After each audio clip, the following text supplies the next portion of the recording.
તમારું સ્વાગત છે મારી ચેનલ શ્રી હરિ રસોઈ ઘરમાં। આજે આપણે બનાવીશું કાળા ચણાનો એકદમ નવો નાસ્તો, ઈ પણ ઓછા તેલમાં હેલ્ધી અને બાળકોથી લઈ અને ઘરના મોટાને બધાને જ ભાવશે। જો તમે કાળા ચણાનો આવો નવો નાસ્તો ક્યારે ન બનાવ્યો હોય તો એકવાર જરૂરથી ટ્રાય કરજો। તો ચાલો બનાવવાનું શરૂ કરીએ। તેના માટે મેં અહીંયા અડધો કપ ચણા અને અડધો કપ મગની દાળ લઈ લીધી છે। બંનેનું એક સરખું જ લેવાનું છે। 2 થી 3 વખત પાણીથી સારી રીતે ધોઈ લઈશું અને ઉપર સુધી પાણી ભરી અને આખી રાત માટે પલળવા માટે મૂકી દેવાનું છે। તો અહીંયા ઓવરનાઇટ સોક થઈ અને મેં બધું જ પાણી અલગ કરી લીધું છે દાળ અને ચણાના અંદરથી, અને તેની સાથે જ સાફ પાણી વડે 2 થી 3 વખત ધોઈ લીધું છે। હવે આપણે પલાળેલા મગ અને ચણાને મિક્સર જારની અંદર એડ કરી અને સારી રીતે વાટી લઈશું। પીસતી વખતે આપણે ખાસ એક વાતની ધ્યાન રાખવાની કે પાણી આપણે પહેલાંથી જ ઉમેરી નથી દેવાનું। માત્ર 1/4 કપથી થોડું ઉપર પાણી એડ કર્યું છે, સાથે જ લીલા મરચાં અને આદું એડ કર્યું છે। તો અહીંયા તમે જોઈ શકો છો કે કેવું સરસ સ્મૂધ એવું આપણું પીસાઈ અને તૈયાર થઈ ગયું છે બેટર। હવે આપણે તેની ઉપર સ્વાદ પ્રમાણે મીઠું અને 1 કપથી થોડું ઉપર પાણી એડ કરી દઈશું અને બધી જ વસ્તુને સારી રીતે મિક્સ કરી લઈશું। તો અહીંયા તમે જોઈ શકો છો કે કેવું સરસ સ્મૂધ આપણું ચણાના ઢોસા બનાવવાનું બેટર બની અને તૈયાર થઈ ગયું છે।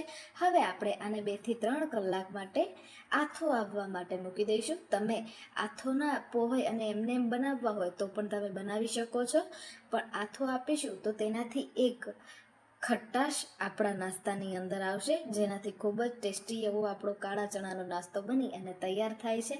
તો અહીંયા મેં તવો ગરમ કરવા માટે મૂકી દીધો હતો, તેની ઉપર પાણી આપણે ડ્રોપ્સને એડ કરીશું અને ત્યારબાદ 1 ચમચો ભરી અને બેટર એડ કરી દેવાનું છે।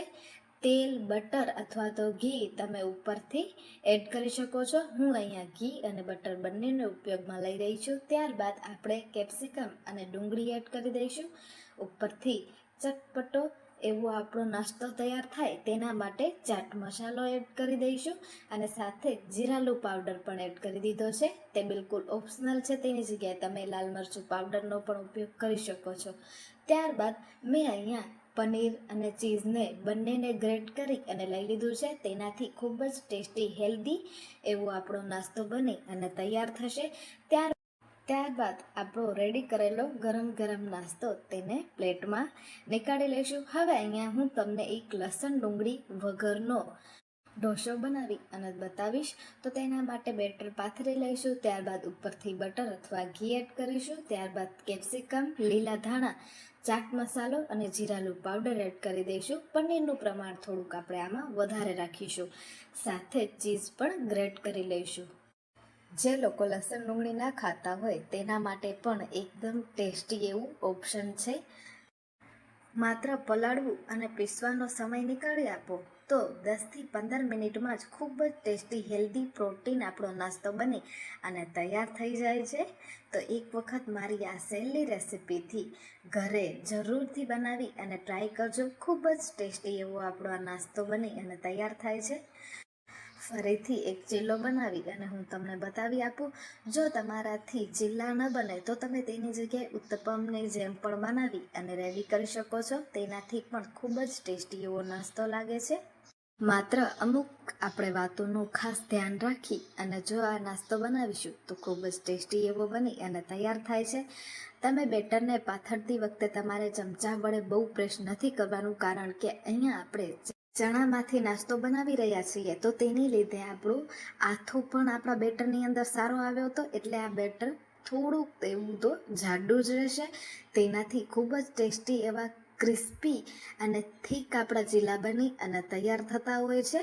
તો તમને ચીલો બહુ જાડો લાગતો હોય તો તમારે ઉપરનું બેટર એક્સ્ટ્રા હોય તેને ચમચા વડે લઈ લેવાનું અને ત્યારબાદ બધા મસાલા, ચીઝ, પનીર ગ્રેટ કરી લેવાના, તો પણ ક્રિસ્પી એવા બની અને તૈયાર થશે।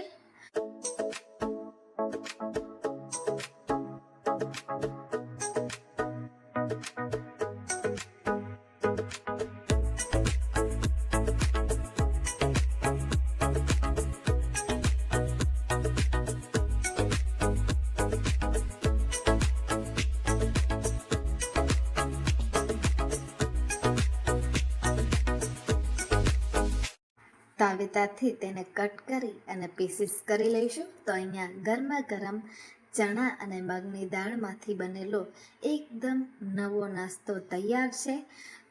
એક વખત જરૂરથી ટ્રાય કરજો. ઉપરથી આપણે બટર અને કેચઅપ સાથે સર્વ કરીશું. તો ટમેટાના કેચઅપ સાથે ખૂબ જ ટેસ્ટી એવો આ નાસ્તો લાગતો હોય છે. એક વખત બનાવી અને જરૂરથી ટ્રાય કરજો. આજ માટે આટલું જ. ફરી મળીશું નવી રેસીપી સાથે.